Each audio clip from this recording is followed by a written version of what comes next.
Uzoq bir qishloq yaqinidagi xaroba bir kulbada 1000 yoshli jin yashardi.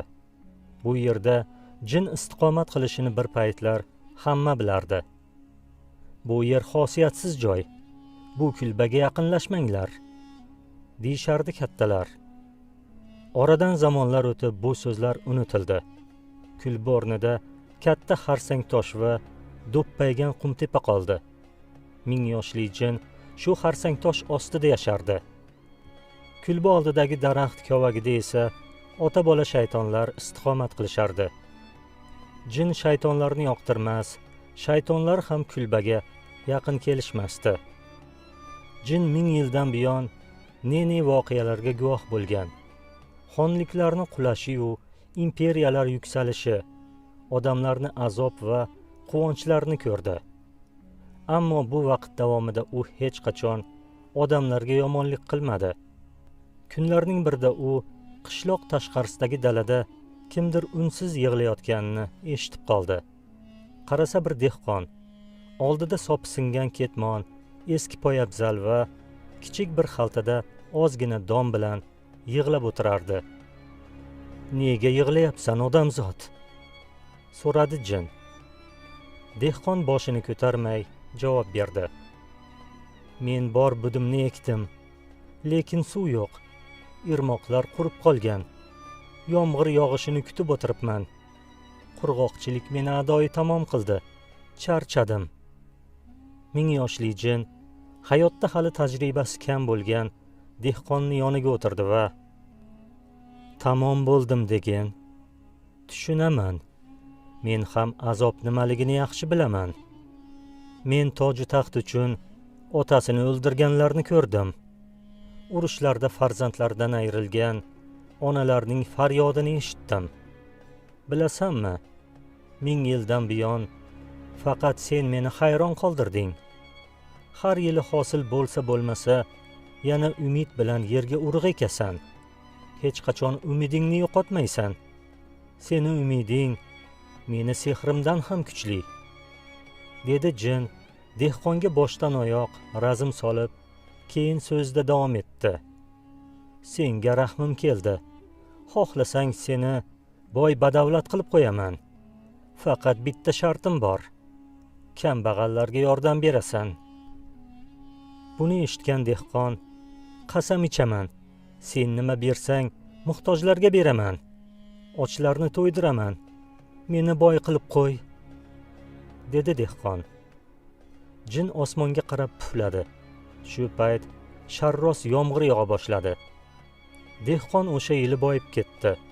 Mo'l-ko'l hosil, ko'm-ko'k dalalar, xizmatkorlar, oltinlar, u bir vaqtlar orzu qilgan barcha narsa paydo bo'ldi. Buni ko'rgan ota-bola shaytonlar endi nima bo'larkin deb daraxt kovagidan boshini chiqarib qarab turishardi. Kuz keldi. Dehqon hosilni yig'ib olgach, va'daga muvofiq kambag'allarga oltin tangalarni tayyorlab tarqatmoqchi bo'ldi. Bundan xabar topgan shaytonvachcha otasini oldiga yugurdi va "Ota, qayerdasiz? Anavi dehqon kambag'allarga yordam bermoqchi."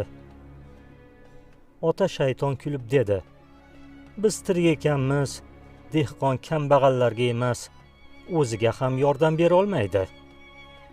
Ota shayton shunday dedi-da, bir mo'ysafid qiyofasiga kirib, dehqonni qarshisidan chiqdi. Dehqon unga salom berdi. "Qayoqqa ketyapsan, bolam?" so'radi shayton. "Kambag'allarga oltin ajratib qo'ygandim. Shuni tarqatgani ketyapman", dedi dehqon. "Eh bolama, o'zi endi og'zing oshga yetgan bo'lsa, avval eski uy o'rniga yaxshilab uy solmaysanmi? Yordam berishga ulgurasan", dedi shayton. Boboyning gapidan dehqon o'ylanib qoldi. "To'g'ri-da, avval uyimni to'g'rilay, boshqalarga yordam berishga hali ulguraman." Dehqon dang'illama uy soldi. Keyingi yilgi hosildan nochorlarga pul ajratdi va endi uydan chiqmoqchi edi hamki yana mo'ysafidga duch keldi. "Ha, yo'l bo'lsin bolam. Nochorlarga yordam bermoqchiman." "Eh bolam, umr qisqa. Avval bolalaringni uyli joyli qil, qizingni chiqar. Yordam berish qochmaydi. Hali ulgurasan. Oradan yillar o'tdi hamki, dehqon jinga bergan va'dasini bajarmadi. Yildan yilga muammolar ko'payib, yordam berish u yoqda tursin. Hatto bir xizmatkorga yaxshi ishlamading, ish haqingdan ushlab qolaman deb bir qop bug'doy xizmat haqini ham bermadi.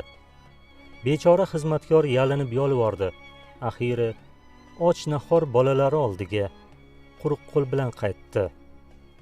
Bir kuni kechasi dehqonning oldida jin paydo bo'ldi va "Menga bergan va'dang esingdami?" deb so'radi. Dehqon kulib yubordi. "Hozir zamon boshqa. Endi menga bergan narsangni qaytarib ola olmaysan." Jin indamay ko'zdan g'oyib bo'ldi. O'sha kecha dehqon tush ko'rdi. Tushida o'lim farishtasi Azroil uni oldiga keldi. "Vaqting tugayapti. Foydalanib qol. Mag'firat qilinasan." Ertalab dehqon yana ro'zg'or tashvishlari bilan ko'rgan tushini ham unutdi. Tavba qilmadi. O'sha kun nima bo'ldi-yu, havo aynib, sel quydi. Tog'dan kelgan to'fon dehqonning bor budini o'ziga qo'shib yuvib ketdi. Dehqon ayanchli o'lim topdi. U ko'zini ochganida qop qorong'i joyda edi. Qarshisida azob farishtalarini ko'rdi. Ko'rdi-yu, "Meni qaytaringlar. Menga yana imkoniyat beringlar" deb baqirdi u. Azob farishtasi esa, "Sen katta xato qilding. Boylikni Allohdan so'ramading. Jin shaytonlar bilan do'st bo'lgan odamning oxiri voy bo'ladi" dedi va jahannamga sudrab ketdi. Boylik bu siz qo'lga kiritgan narsalarda emas. Boylik bu hamma narsaga ega bo'lganingizdan keyin o'zingizni boydek tutasizmi yoki nafsi och xasisdek tutasizmi? Boylik mana shunda.